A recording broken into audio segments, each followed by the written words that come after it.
Ya, selamat datang kembali teman-teman di Pojok Gagasan. Kali ini kita akan sama-sama belajar ya untuk memahami dan membuat sebuah abstrak penelitian ilmiah. Ya, tentu saja video ini saya khususkan untuk teman-teman yang baru saja bergabung dengan kelompok penelitian ataupun teman-teman yang baru mendapatkan tugas untuk membuat jurnal, makalah ataupun karya-karya ilmiah sejenisnya ya.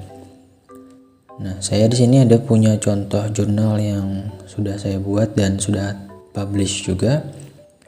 Judulnya bisa teman-teman lihat, analisis pengaruh hubungan suhu cahaya matahari terhadap tegangan listrik dan tekanan gas yang dihasilkan pada prototipe stasiun pengisian gas hidrogen untuk kendaraan fuel cell. Nah, bisa teman-teman lihat di sini ada paragraf ya di bawah judul. Nah, paragraf ini yang disebut dengan abstrak. Nah, abstrak ini adalah representasi dari keseluruhan isi jurnal. Jadi teman-teman kalau misalnya ingin menyimpulkan beberapa jurnal, teman-teman tidak perlu untuk membaca keseluruhan jurnal. Cukup teman-teman lihat abstraknya dan maka teman-teman akan mendapatkan keseluruhan isi jurnal.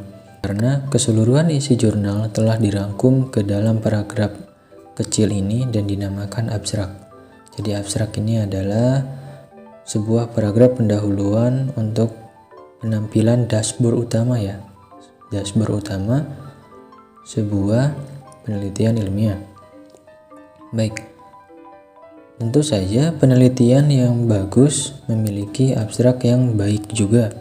Nah, abstrak yang baik di sini saya akan coba beritahu, kita sama-sama belajar ke teman-teman. Yang pertama ada intro. Lihat yang saya highlight di sini.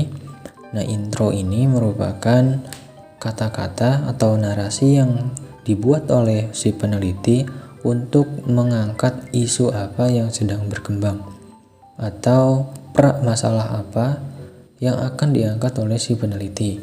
Contohnya di sini saya akan meneliti mengenai energi hijau ya. Pengaruh hubungan suhu cahaya matahari terhadap tegangan listrik. Maka saya menulis beberapa narasi dan redaksi untuk mengangkat isu-isu yang akan berkembang. Contohnya, upaya untuk mewujudkan kendaraan yang memiliki efisiensi tinggi serta tidak menimbulkan gas buang yang berpolutan sudah menjadi subjek penelitian yang semakin banyak dikembangkan oleh berbagai perusahaan industri otomotif. Nah, di intro ini tidak ada informasi mengenai jurnal ataupun hasil yang dibahas dari jurnal ini ya teman-teman. Intro ini hanya narasi pembuka. Kita masuk ke highlight kuning ini. Highlight kuning ini merupakan tempat dilakukan penelitian. Ini sangat penting untuk mencantumkan tempat penelitian teman-teman karena yang pertama untuk memberikan kredit kepada perusahaan, kepada balai penelitian ataupun kepada pemilik tempat tersebut karena telah mengizinkan untuk diteliti dan dituangkan ke dalam literatur ilmiah. Nah, di sini saya cantumkan penelitian dilakukan di Pusat Penelitian Ilmu Pengetahuan dan Teknologi Puspiptek Tangerang. Nah, berikutnya yang di highlight biru ini adalah tujuan dari penelitian yang saya lakukan. Mengapa tujuan ini penting, teman-teman? Karena teman-teman perlu menuliskan sebuah perbedaan ya.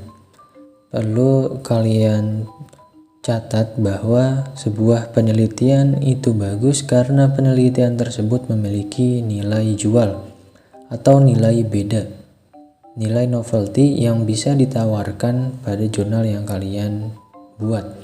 Nah, pembeda jurnal kalian dengan jurnal terdahulu kalian cantumkan di tujuan ini.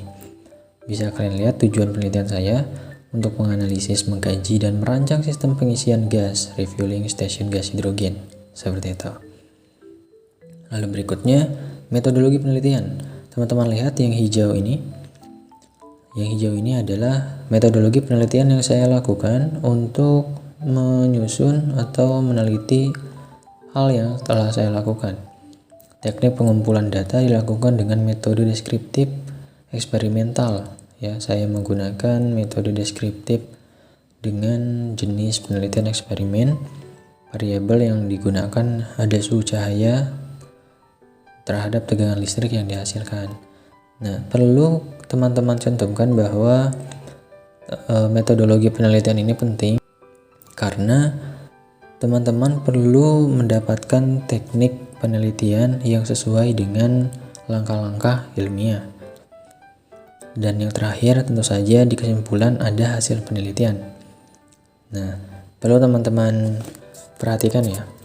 Hasil penelitian ini tentu saja sudah ada di bawah, ada di halaman akhir.